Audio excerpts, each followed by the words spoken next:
Hello অভিষেক, কেমন আছো? মুগ্ধ, ভালো আছো? ওয়ালাইকুম আসসালাম। আমি 2 মিনিট আগেই চলে আসছি তোমাদের সাথে।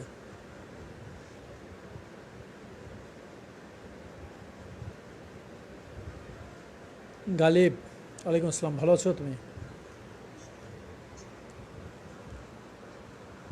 রক্তিম, রক্তিমকে অনেকদিন পর দেখছি মনে হয়, কমেন্ট বক্সে তোমাকে পাই না। হ্যাঁ, আবিদ, আবিদ তুমি কি ক্লাস করো না ঠিক মতন?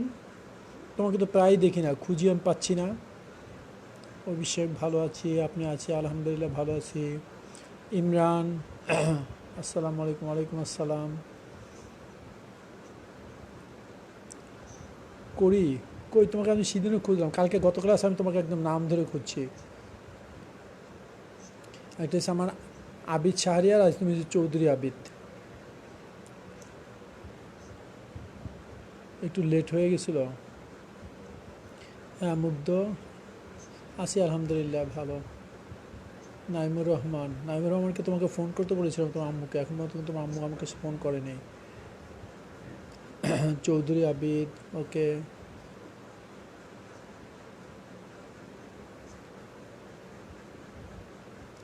হ্যাঁ, একদিন তুমি গ্যাপ দিয়েছিলে, মানে হয়নি ক্লাস, পরে ক্লাসটা করে নিয়েছিলে তো। রাহাবার, ওয়ালাইকুম আসসালাম।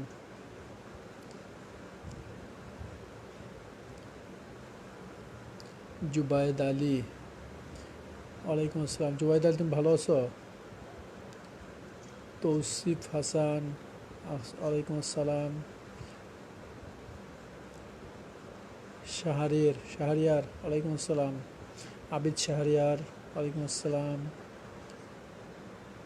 অবশ্যই স্যার, পরে দেখেছি, ওকে, গুড।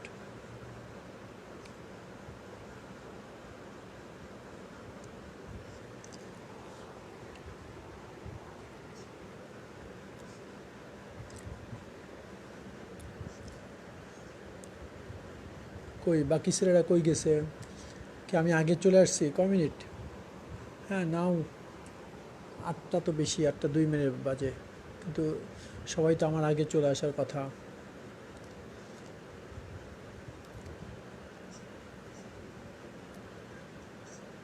জাকারিয়া, ওয়ালাইকুম আসসালাম, ভালো আছো জাকারিয়া? আছি আমি আলহামদুলিল্লাহ।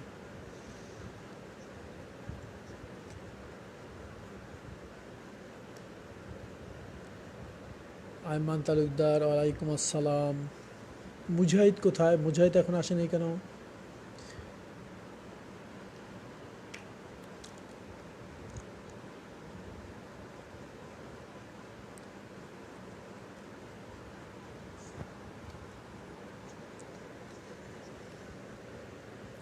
ছেলেরা কেমন যেন একদম অলস হয়ে গেছে, না কি হয়েছে বুঝি না। আগে ছেলেরা কত অ্যাক্টিভ ছিল ক্লাসের শুরুতে। হ্যাঁ, ছেলেদের নিয়ে আমি গর্ব ফিল করতাম যে না, ছেলেরা সব অ্যাক্টিভ থাকে আমার ক্লাসে।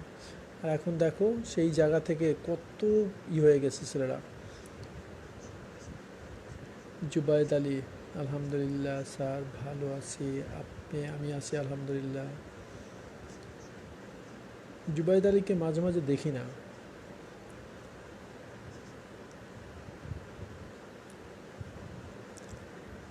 কী হচ্ছে তোমাদের, নেটে প্রবলেম করতেছে?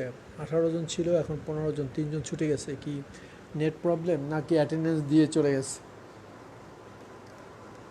অনেক ছেলেরা দেখা যায় ক্লাসের টিচারদের কাছে অ্যাটেন্ডেন্স দিয়ে তারপর ঘুমাই পড়ে, বুঝছো? আয়মান তালুকদার, অর্গানিক কেমিস্ট্রির লাস্টের পার্টের এক্সাম, হ্যাঁ নিব, এটা আজকে নিয়ে এটাই কথা বলবো। আজকে কী বার আমাদের? মঙ্গলবার না, আগামী রোববারে এক্সাম নিব। অ্যারোমেটিক পার্টের, পুরো অ্যারোমেটিক পার্টের উপরে রোববারে এক্সাম দিবা। এমডি জাকারিয়া, তুমি অসুস্থ কেন জাকারিয়া? কি হয়েছে তোমার? জ্বর টর ওই ধরনের কিছু? সাবধানে থাকো, খুব সাবধানে।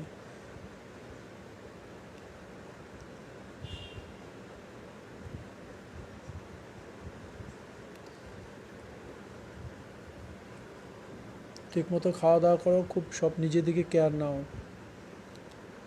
আল্লাহ যে কাকে কখন কিভাবে রাখবে একমাত্র আল্লাহ তালাই জানে, সবাই খুব সাবধানে থাকো। তৌফিকুর রহমান, জিশান, জিশান, ওয়ালাইকুম আসসালাম, ভালো আছো? হাই মাহির ফারাবি, ওয়ালাইকুম আসসালাম, ভালো আছো তুমি? মারুশ ফাতে, ওয়ালাইকুম আসসালাম। মারুশ ফাতে, একটু দেরি করলে কেন? 8টার আগে এসে বসে থাকবা। 8টার আগে বসে থাকবা। আমি তো আজকে 8টা বাজে 2 মিনিট আগে লিঙ্ক দিয়েছি, মানে ক্লাসে ঢুকে পড়ছি আমি।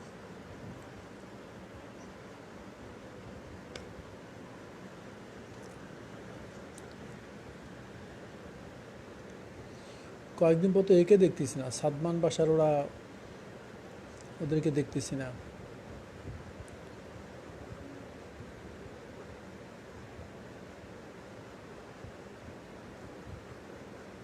নুরুশ শাফি কি আসছে? নেটে প্রবলেম ছিল না? ও,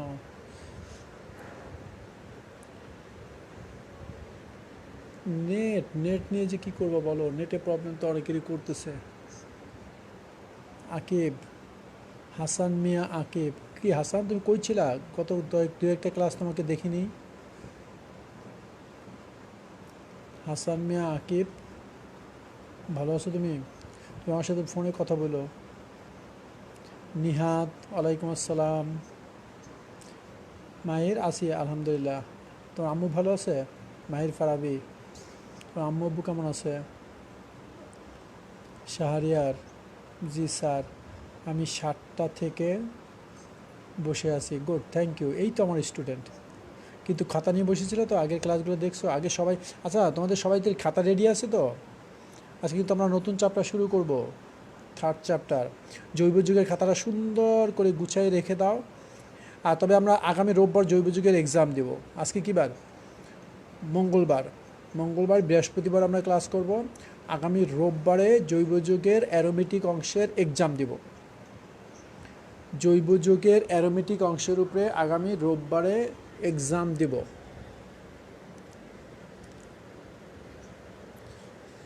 সেপ্টেম্বরে তোমাদের কলেজ খুলে যাওয়ার একটা সম্ভাবনা আছে, বুঝতে পেরেছ? আগস্টও এইভাবে রাখবে, হয়তো সেপ্টেম্বর আমার কাছে মনে হচ্ছে একটা পসিবিলিটি আছে। কারণ আগস্ট মাসে ফার্স্ট ইয়ারে ভর্তি করবে, ওদের ক্লাস হতে সেপ্টেম্বর শুরু করলে তোমাদের হয়তো করে দিতে পারে।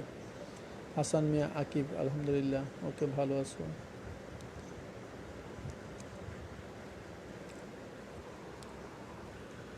ওকে, চলো শুরু করি আমরা। এরা কোথায়? জান্নাতুল ফেরদৌস, হ্যাঁ মাত্র তোমাকে মনে করতেছিলাম। জান্নাতুল ফেরদৌস আসছো? জান্নাতি কই? সুমাইয়া কোথায়?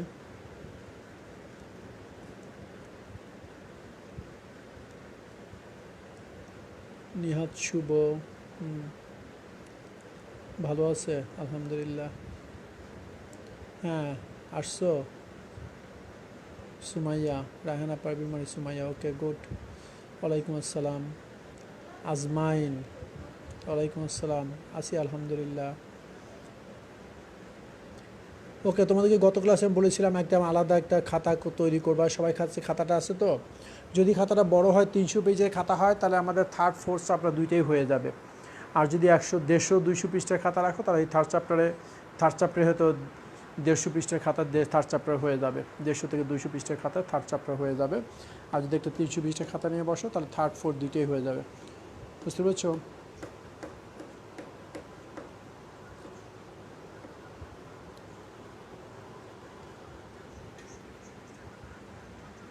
ফার্স্ট ইয়ারদের অনলাইনে ভর্তি, হ্যাঁ অনলাইনে ভর্তি নেবে আগামী মাসে। ফার্স্ট ইয়ারদের অনলাইনে ভর্তি নিয়ে আমার কাছে মনে হচ্ছে যে সেপ্টেম্বরে ক্লাস শুরু করার একটা পসিবিলিটি আছে,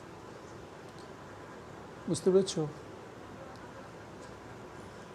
কী হবে জানি না, কারণ এখন তো সিচুয়েশান যা অবস্থা, এখন নিজেকে নিজে সেফে রাখাটাই হচ্ছে সবচেয়ে বড় চ্যালেঞ্জ। নিজেকে নিজে সবসময় সুস্থ রাখো, কোথাও বের হবো না প্রয়োজন ছাড়া। আর যদি বেরো হও, খুব ভালো করে মাস্ক, 2-3টা মাস্ক পরবা। আর বাসায় এসেই ভালো করে প্রথম কাজ হবে ভালো করে হাত দাও। ফ্রিজের আশেপাশে হাত দিবা না।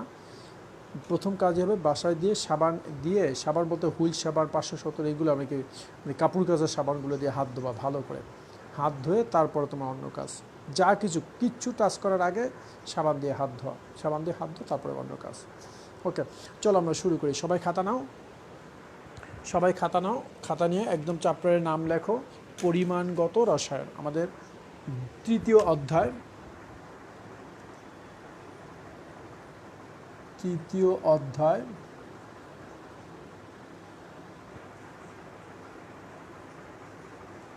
পরিমাণগত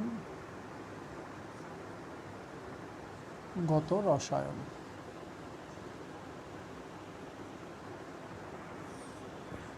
পরিমাণগত রসায়ন।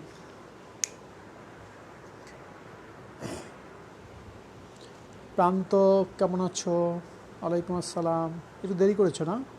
5 মিনিট দেরি করে ফেলছো তুমি। আচ্ছা শুরু করো, মাত্র ক্লাস শুরু করেছি। খাতা নাও, একদম নতুন খাতা নেবে। আমি বারবার কিন্তু কথাটা বলছি, একদম নতুন খাতা নেবে, যে খাতার ভিতরে অন্য কিছু থাকবে না। আর ছেলেরা মেয়েরা যারা আসো, আমি সবাই কিন্তু বলছি, আল্লাহ তাআলা যখন সিচুয়েশন ভালো করবে, তোমরা যখন ক্লাসরুমে ঢুকবে, আমি কিন্তু এই খাতাগুলো চেক করব তোমাদের, একদম ডেট ওয়াইজ খাতাগুলো আমি চেক করে দেখবো। হয়তো আমার সময় লাগবে, একবারে সব পারবো না, কিন্তু আমি এক দিনে 5টা 6টা এরকম করে খাতা আস্তে আস্তে আসার চেষ্টা করবো চেক করে ফেলার। কারণ খাতার ভিতরে যদি ভুল থাকে, ভুলটা কিন্তু থেকেই যাবে।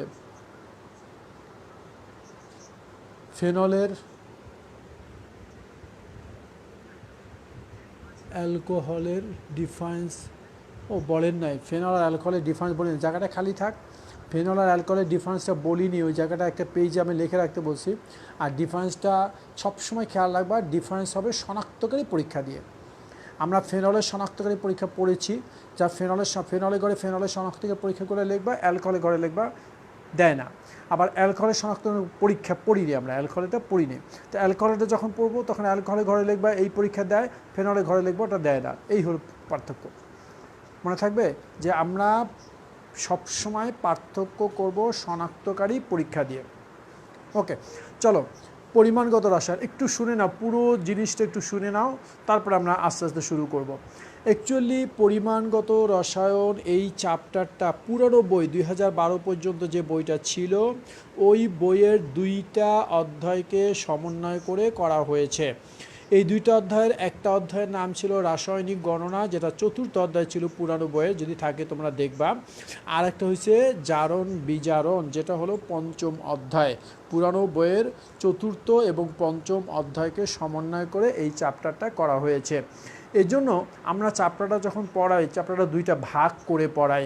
তার একটা ভাগের মধ্যে বলি রাসায়নিক গণনা, এবং বইয়ের ভিতরে দেখা আছে, দেখো তোমাদের কাছে যদি বই থেকে একদম আর্টিকেল নাম্বার 3.1 হেডলাইন দেওয়াই আছে রাসায়নিক গণনা। আমরা যখন পড়াই তখন 2টা ভাগ করে পড়াই, রাসায়নিক গণনা একটা পার্ট, আরেকটা হচ্ছে জারণ বিজারণ একটা পার্ট। আর এখান থেকে সাধারণত 2টা উদ্দীপকই আসতে দেখা গেছে, কিন্তু কখনো কখনো একটা উদ্দীপকই হয়েছে, কখনো কখনো একটা উদ্দীপকও হয়েছে। কারণ প্রথম অধ্যায় থেকে 2টা উদ্দীপক মাস্ট হবে, আর শেষ অধ্যায় থেকে একটা উদ্দীপক মাস্ট হবে। মোট কয়টা গেলো? 3টা। এখন যদি জৈব যৌগ থেকে 3টা উদ্দীপক করে, তাহলে পরিমাণগত থেকে একটা করে, আর তড়িৎ রসায়ন থেকে একটা। তড়িৎ রসায়ন থেকে সবসময় একটা উদ্দীপকই হয়, তড়িৎ রসায়ন থেকে একটা উদ্দীপকই হয়। তাহলে তড়িৎ রসায়ন থেকে একটা উদ্দীপক, 5ম অধ্যায়ে একটা উদ্দীপক, 2টা গেল। আর মাঝখানে আছে করে 3টা, 1 2 3। প্রথম অধ্যায় থেকে 2টা, তাহলে কয়টা গেল? 2টা, আর শেষে 2টা, 4টা, বাকি আছে 4টা। এই 4টার মধ্যে যদি জৈব যৌগ থেকে 3টা করে, তাহলে এই অধ্যায় থেকে দেয় একটা। আর যদি জৈব যৌগ থেকে 2টা করে, তাহলে এই অধ্যায় থেকে দেবে 2টা। এই অর্থাৎ তোমার প্রিপারেশান থাকবে, এই অধ্যায় থেকে আমরা 2টা হয়তো পেতে পারি। কিন্তু গত বছর জৈব যৌগ থেকে 3টা উদ্দীপক করার কারণে এখান থেকে একটা উদ্দীপক হয়েছিল। আচ্ছা, আমরা প্রথমে শুরু করব রাসায়নিক গণনা। এই অধ্যায়ের প্রথমে আমরা যাব রাসায়নিক গণনা। সেটা একটু শুনে নাও যে অ্যাকচুয়ালি রাসায়নিক গণনার যে অধ্যায় পার্টটা, এই পার্টের মধ্যে আবার 3টা ভাগ আছে। এই পার্টের মধ্যে আবার 3টা ভাগ আছে। তার একটা ভাগ হলো অ্যাভোগাড্রো সংখ্যা ভিত্তিক রাসায়নিক গণনা, অ্যাভোগাড্রো সংখ্যা ভিত্তিক রাসায়নিক গণনা। আরেকটা ভাগ হলো সমীকরণ ভিত্তিক রাসায়নিক গণনা। আর একটা ভাগ হলো অম্লমিতি ক্ষারমিতি, অর্থাৎ ঘনমাত্রা ভিত্তিক রাসায়নিক গণনা। এখন এই ঘনমাত্রার মধ্যে আবার পিপিএম ইত্যাদি ইত্যাদি অনেক কিছু আছে। অ্যাকচুয়ালি বেশিরভাগ সময় এ যাবৎ যা আসছে, তার বেশিরভাগ সময় ওই ঘনমাত্রা ভিত্তিক যে রাসায়নিক গণনা, ওইখান থেকে উদ্দীপকটা আসছে। এই পার্ট থেকে আসছে, ঢাকা বোর্ডে আসে না, অন্য বোর্ডে আসছে এই যে সমীকরণ ভিত্তিক পার্টটা থেকে। আর অ্যাভোগাড্রো ভিত্তিক যে পার্টটা, এই পার্টটা থেকে জ্ঞানমূলক এবং অবজেক্টিভে কোশ্চেন হয় ম্যাথ, এখানে কিন্তু ছোটো ছোটো ম্যাথ হয়, অবজেক্টিভেও ম্যাথ আসে এইখান থেকে, এই চ্যাপ্টার থেকে।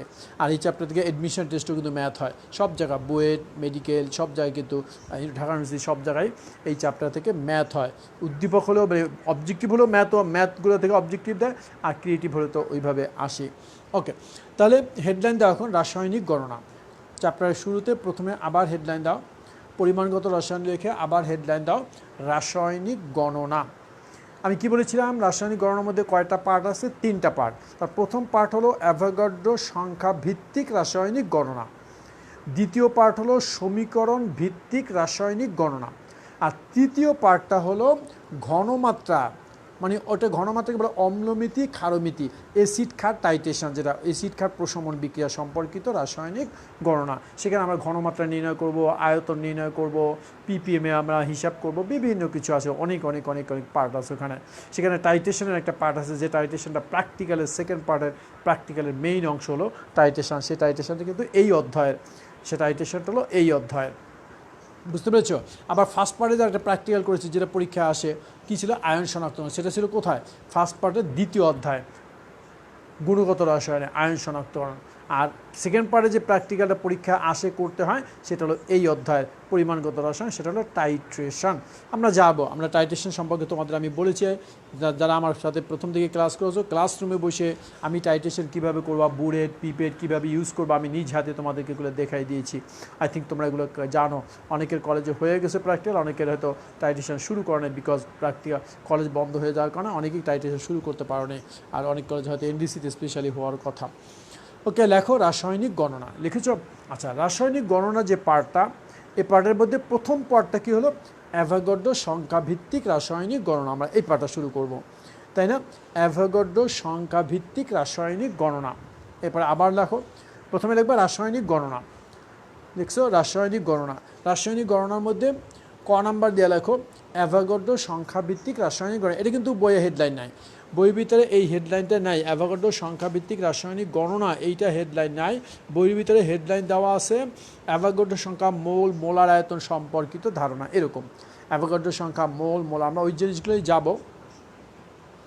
ওকে, মোলার আয়তন ব্যবহার করে বিভিন্ন হিসাব। দেখো, প্রথমেই লেখো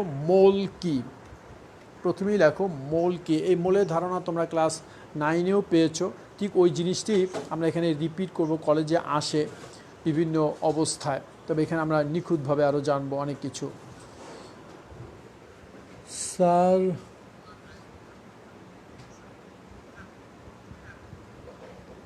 স্যার অধ্যায় 1 পাইনি। আচ্ছা, অধ্যায় 1 না পেলে অসুবিধা নাই আবেদ, আমি ওটা করে দেবো। অধ্যায় 1 তোমরা যখন ক্লাসরুমে আসবে, ওটা আমার 2টা ক্লাস লাগবে, তো ওটা আমি বুলেট পেপার অলরেডি প্র্যাকটিক্যাল করেছো, তো ওটা আমি ঠিক করে দেবো, অসুবিধা নেই। ওটা আমরা শিট দিয়েছি, আই থিঙ্ক, আমার মনে হয় অধ্যায় 1-এর মধ্যে আমরা শিট দিয়েছি কিনা আমার মনে পড়ে, আমার দেওয়ার কথা, অধ্যায় 1-এ শিট দেওয়ার কথা। চৌধুরী আবিদ, ফার্স্ট পেপারে অধ্যায় 1। এনিওয়ে, লিখছো অ্যাভোগাড্রো সংখ্যাভিত্তিক রাসায়নিক গণনা, তারপর নিচে লেখো মোল কি। হোয়াট ইজ মোল? মোলের ডেফিনেশনটা অনেকভাবে দেওয়া হয়, যে গ্রাম আণবিক ভরকে মোল বলে, গ্রাম পারমাণবিক ভরকে মোল বলে, গ্রাম আয়নিক ভরকে মোল বলে, সব কিছু মোলের ডেফিনেশন, বাট এটা পার্শিয়াল। কিন্তু মোলের ডেফিনেশন আমরা ওই জিনিসটা নিয়ে আসবো, অ্যাভোগাড্রো সংখ্যাকে নিয়ে আসবো, অর্থাৎ পদার্থের যে পরিমাণের মধ্যে অ্যাভোগাড্রো সংখ্যক কণা, অণু, পরমাণু বা আয়ন থাকে পদার্থে, সেই পরিমাণ কি বলবো আমরা? মোল। ঠিক আছে আইমান, তুমি নো স্যার মানে কি বললাম বুঝিনি আইমান। নো স্যার মানে কি? ও নোট দেওয়া হয়নি? আচ্ছা ঠিক আছে, অসুবিধা নেই। নোট দেওয়া না হলে আমি ওটা পরে পরীক্ষা যখন আসবে তখন ঠিক করে দেবো, ক্লিয়ার করে দেবো, নোট দিয়ে দেবো, অসুবিধা নেই। আর তাহলে আমি ছোটো ছোটো প্রশ্ন হয়তো লিখে দিয়েছি, যদি লিখে না দিই তাহলে আমি ওটা দিয়ে দেবো। জি স্যার, শীট দিয়েছে, জাকারিয়া তো পেয়েছে এটা। আইমান, তোমরা তো একই সাথে ক্লাস করেছো, জাকারিয়া পেলে তোমরা পাবে না, কারণ সবাই তো পাওয়ার কথা। শীট দেওয়া হয় নাই, আইমান তালুকদার বলেছে শীট দেওয়া হয় না, জাকারিয়া বলছে জি স্যার শীট দিয়েছেন। তাহলে কি বলবো? সেকেন্ড পেপারটা দেন নেই। আমি তো শীট শুধুমাত্র ফার্স্ট পার্টের ফার্স্ট চ্যাপ্টার, ফিফথ চ্যাপ্টার এবং সেকেন্ড পার্টের ফিফথ চ্যাপ্টার, এই তিনটা চ্যাপ্টারে আমি শীট দিই। কারণ এই তিনটা চ্যাপ্টারে মানে যে প্রশ্নগুলো অনেক লিটারেচার টাইপ, তো ওগুলো লিখে দেওয়া অনেক মুশকিল, অনেক বড় বড় প্রশ্ন, আর এখানে দাঁড়াই দিয়ে এত বড় বড় প্রশ্ন লিখে দেওয়া একটু মুশকিল হয়। এই জন্য আমি এই তিনটা চ্যাপ্টারে শীট দিই, ফার্স্ট পার্টের প্রথম এবং ফিফথ চ্যাপ্টার আর সেকেন্ড পার্টের ফিফথ চ্যাপ্টার, এই তিনটা অধ্যায়ের আমি আলাদা বুঝাই দিয়ে প্রশ্নের উত্তরগুলো আমি শীট করে দিই, ওইটা তোমরা পড়ে নাও। অধ্যায় 5 দিয়েছেন, হ্যাঁ অধ্যায় 5টা তো দিয়েছি, ফার্স্ট পার্টের অধ্যায় 5 তোমাদের দিয়েছি, আমার মনে আছে ফার্স্ট পার্টের অধ্যায় 5 তোমাদের দিয়েছি।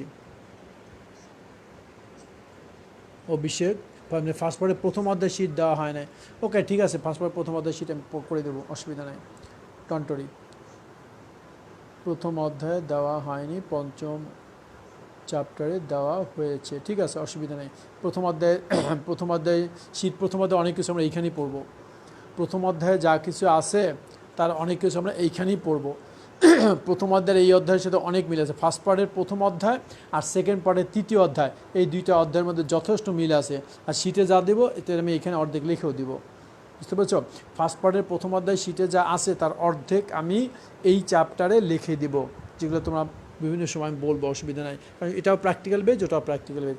ওকে, আর কোনো কথা না, চলো চলো চলো শুরু করি। লেখো মোলের ডেফিনেশন লেখো, মোলের ডেফিনেশন লেখো। পদার্থের যে পরিমাণের মধ্যে 6.023 × 10⁻23টি কণা পদার্থের যে পরিমাণের মধ্যে 6.023 × 10⁻23 উইদিন ব্র্যাকেটে থাকবে অ্যাভোগাড্রো সংখ্যা। পদার্থের যে পরিমাণের মধ্যে 6.023 × 10⁻23 উইদিন ব্র্যাকেটে অ্যাভোগাড্রো সংখ্যা। টি কণা উইদিন ব্র্যাকেটে অণু, পরমাণু বা আয়ন থাকে, পদার্থের সেই পরিমাণকে মোল বলে। আবার বলছি, পদার্থের যে পরিমাণের মধ্যে 6.023 × 10⁻23 উইদিন ব্র্যাকেটে অ্যাভোগাড্রো সংখ্যা। ওকে, ব্র্যাকেট কমপ্লিট করে লিখবা টি, এতটি কণার আবার ব্র্যাকেটে লিখবা অণু, পরমাণু, আয়ন। কণা লেখে উইদিন ব্র্যাকেটে অণু, পরমাণু, আয়ন থাকে, পদার্থের সেই পরিমাণকে মোল বলে। পদার্থের সেই পরিমাণকে মোল বলে।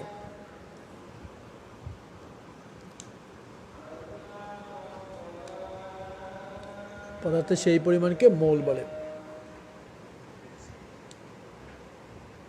নিচে আলাদা করে রাখো, এছাড়া পদার্থের গ্রাম আণবিক ভরকে মোল, অণু, এছাড়া নিচে আলাদা প্যারা ডেফিনেশন, প্রথম ডেফিনেশনে দিলে 1 মার্কস হয়ে যাবে। এছাড়া তুমি আলাদা লিখবা, এছাড়া পদার্থের গ্রাম আণবিক ভরকে মোল, অণু, গ্রাম পারমাণবিক ভরকে মোল, পরমাণু এবং গ্রাম আয়নিক ভরকে মোল, আয়ন বলে। আয়নটা বাদ দান লাগবে না, আয়নটা আমাদের হিসেবে দরকার হয় না, কোথাও দরকার হয় না। ওইটা লেখো, গ্রাম আণবিক ভরকে মোল, অণু এবং গ্রাম পারমাণবিক ভরকে মোল, পরমাণু বলে।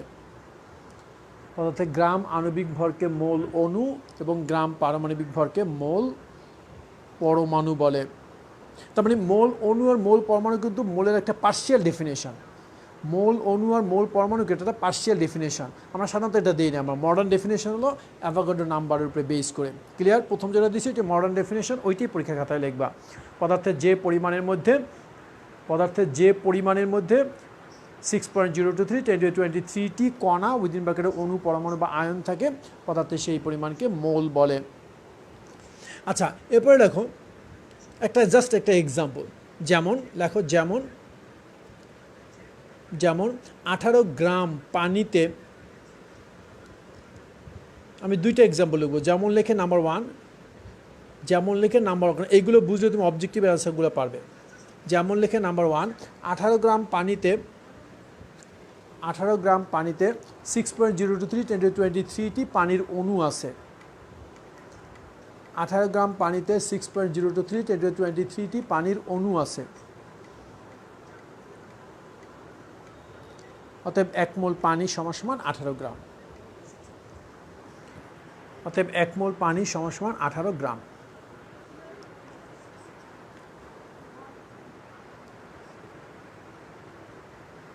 আঠারো গ্রাম পানিতে 6.023 10⁻23টি পানির অণু আছে। অতএব 1 মোল পানি সমান সমান 18 গ্রাম। মোল অণু বলে, ওই পরিমাণ না, মোল অণু বলে, ওইটাই বলা হয় মোল অণু। গ্রাম আণবিক ভরকে মোল অণু বলে। অনেক সময় বলা হয় 1 মোল পানির অণু, 1 মোল পানির অণু, বুঝছো?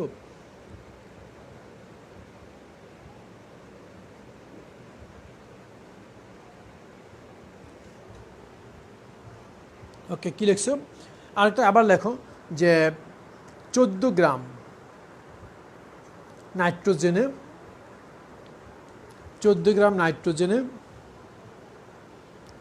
6.033 10⁻23টি নাইট্রোজেন কি আছে? কেউ বলতে পারবা? 14 গ্রাম নাইট্রোজেনে 6.023 10⁻23টি কি আছে? অণু না পরমাণু? মানে অ্যাটম না মলিকুল? অ্যাটম মানে পরমাণু, মলিকুল মানে অণু। পরমাণু হলে পি লেখো, অণু হলে এ লেখো। পরমাণুর জন্য পি লেখো, অণুর জন্য এ লেখো। আবার বলছি, 14 গ্রাম নাইট্রোজেনে 6.023 10⁻23টি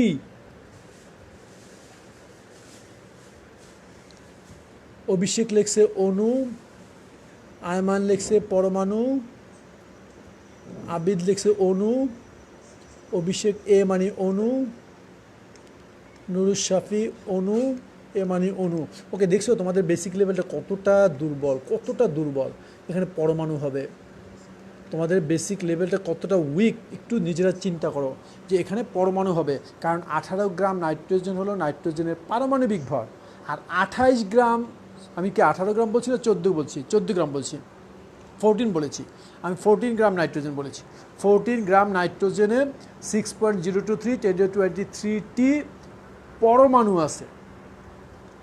6.023 10⁻23টি পরমাণু আছে। আবার বলছি, 14 গ্রাম নাইট্রোজেনে 6.023 10⁻23টি পরমাণু আছে। অতএব 1 মোল নাইট্রোজেন পরমাণু সমান সমান 14 গ্রাম। অতএব 1 মোল নাইট্রোজেন পরমাণু সমান সমান 14 গ্রাম। এটা অণু না, নাইট্রোজেনের আণবিক ভর হলো 28। অতএব 28 gram nitrogen, that means 1 mole অণু nitrogen. 28 gram nitrogen, that means 1 mole অণু নাইট্রোজেন। আর 14 gram nitrogen, that means 1 mole পরমাণু নাইট্রোজেন। অর্থাৎ যে সকল অণুতে দ্বিপরমাণু, যে অণুগুলো দ্বিপরমাণু, সেক্ষেত্রে আণবিক ভর আর পারমাণবিক ভর আলাদা হয়, তখন অণু আর পরমাণু নিয়ে কিন্তু একটু সাবধানে চিন্তা করতে হবে। এবং পরীক্ষা এই জায়গাটা থেকে আসে, অবজেক্টিভে এই জায়গা থেকেই পরীক্ষা আসে। বুঝতে পেরেছো? সবাই ক্লিয়ার হয়েছে? এখন সবসময় খেয়াল রাখবা যে অণু মানেই হচ্ছে আণবিক ভর, পরমাণু মানেই হচ্ছে পারমাণবিক ভর। একদম এই জায়গাটায় ধরে রাখো, শক্ত করে ধরে রাখো। অণু মানে হচ্ছে আণবিক ভর, পরমাণু মানেই হলো পারমাণবিক ভর। মোল পরমাণু মানে পারমাণবিক ভর, গ্রাম পারমাণবিক ভর। মোল অণু মানে গ্রাম আণবিক ভর। ওকে, ক্লিয়ার হয়েছে? মোল নিয়ে তো আর কোনো ডাউট নেই। মোল নিয়ে আর কোনো ধরনের কোনো ডাউট আছে বলো? আমাদের মোল কথাটা মানেই হলো অ্যাভোগাড্রো নাম্বার সংখ্যক কণা। যদি সেটা কণাটা পরমাণু হয় তাহলে মোল পরমাণু, সেখন পারমাণবিক ভর হিসাব করবা। যদি কণাটা অণু হয় তাহলে মোল অণু, তখন হিসাব করবা আণবিক ভর। ওকে, ফাইন। এখন চলো আমরা অ্যাভোগাড্রো সংখ্যা। নেক্সট লেখো ডেফিনেশন অফ অ্যাভোগাড্রো সংখ্যা। এটা পরীক্ষা আসে। ফার্স্ট আমরা দিয়েছি ডেফিনেশন অফ মোল। 2 নাম্বার দেব অ্যাভোগাড্রো সংখ্যা।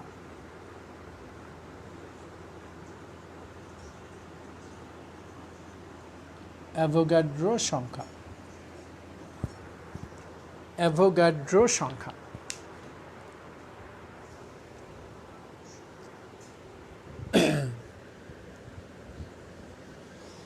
লেখো অ্যাভোগাড্রো সংখ্যার ডেফিনেশনটা লেখো।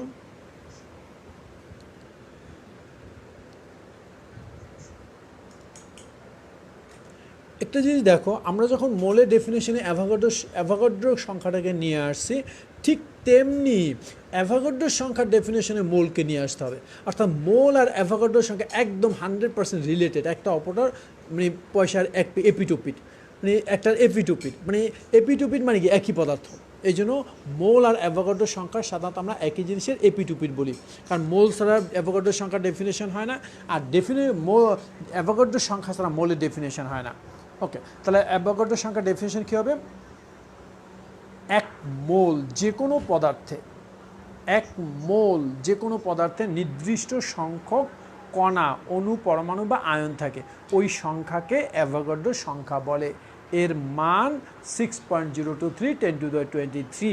এটা যখন ডেফিনেশন আছে, আমি অনেক পরীক্ষার খাতা পেয়েছি এবং বোর্ড পরীক্ষার খাতা পেয়েছি, আসছে অ্যাভোগাড্রো সংখ্যা কী, আসছে অ্যাভোগাড্রো সংখ্যা কী লিখে দিয়েছে 6.023 10⁻23। তবে মজার ব্যাপার হলো ওই সংখ্যাটা লেখার পরেও আমি কাউকে মার্কস দিতে বাধ্য হয়েছি, যখন দেখছি যে না অন্য জায়গায় পারে না, কিছু হয় না, মার্কস পাচ্ছে না, তখন ওখানে আমি মার্কস দিয়েছি। বুঝতে পারছো? ওখানে আমরা মার্কস দিয়েছি, কিন্তু যারা একটু ভালো করেছে তাদেরকে ওই সব জায়গায় মার্কস দেই নাই। কিন্তু অ্যাকচুয়ালি মোল কী যদি বলে, অ্যাভোগাড্রো সংখ্যা কী বলে, অ্যাভোগাড্রো সংখ্যা কত না, অ্যাভোগাড্রো সংখ্যা মান কত এটা না, অ্যাভোগাড্রো সংখ্যা কী, তখন কিন্তু ওই সংখ্যাটা লিখে দিলে ডেফিনেশন হয় না।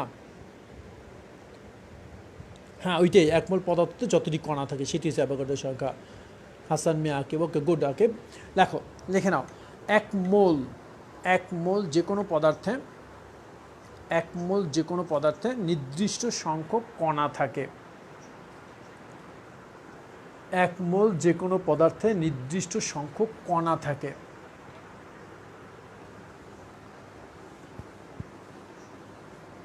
এক মোল যে কোনো পদার্থে নির্দিষ্ট সংখ্যক কণা থাকে, একে অ্যাভোগাড্রো সংখ্যা বলে। এক মোল যে কোনো পদার্থে নির্দিষ্ট সংখ্যক কণা থাকে, একে অ্যাভোগাড্রো সংখ্যা বলে। এর মান 6.023 × 10⁻23। এক মোল যে কোনো পদার্থে নির্দিষ্ট সংখ্যক কণা থাকে,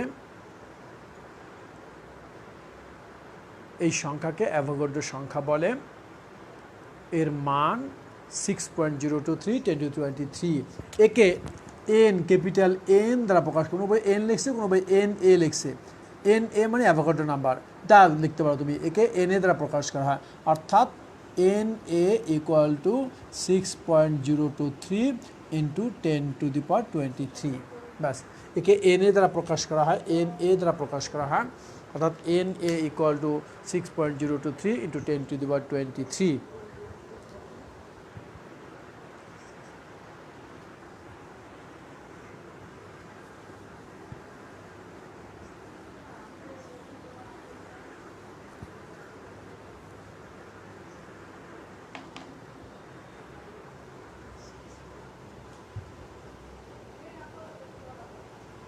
হচ্ছে নেক্সট হলো অ্যাভোগাড্রো সংখ্যা গেল।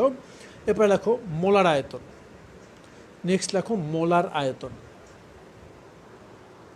মোলার আয়তন কে বলতে পারবো? মোলার আয়তন কি? মোলার আয়তন, হোয়াট ইজ মোলার আয়তন?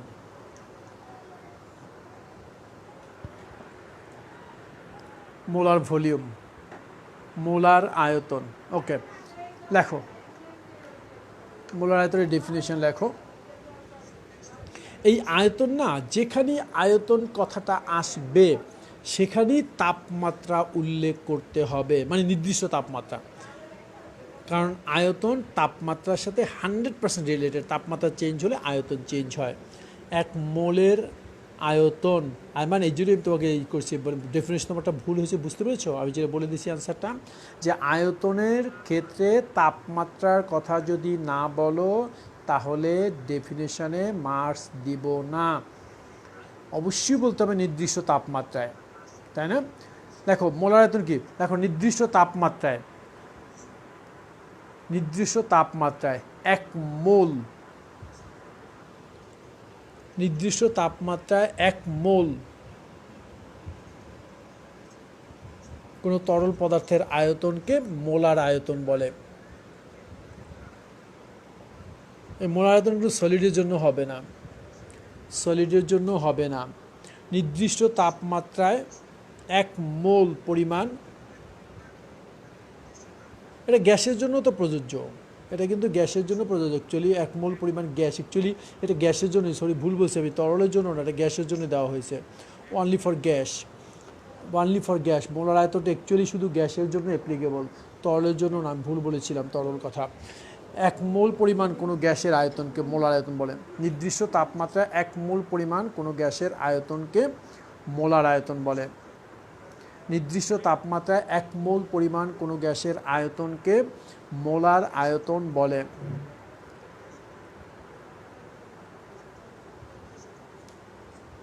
নির্দিষ্ট তাপমাত্রায় 1 মোল পরিমাণ কোনো গ্যাসের আয়তনকে মোলার আয়তন বলে।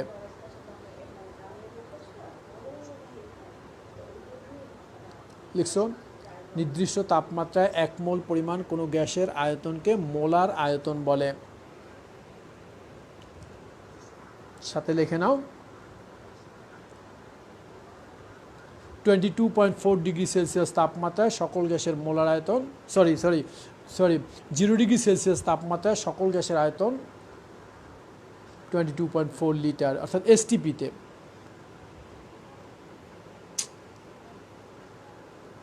আমি একটু কারেকশন করতে চাচ্ছি, কথাটার মধ্যে একটু ভুল চলে আসছে। নির্দিষ্ট তাপমাত্রা ও চাপে, 1 মোল পরিমাণ কোনো গ্যাসের আয়তনকে, নির্দিষ্ট তাপমাত্রা ও চাপে শব্দটা লাগবে। নির্দিষ্ট তাপমাত্রা ও চাপ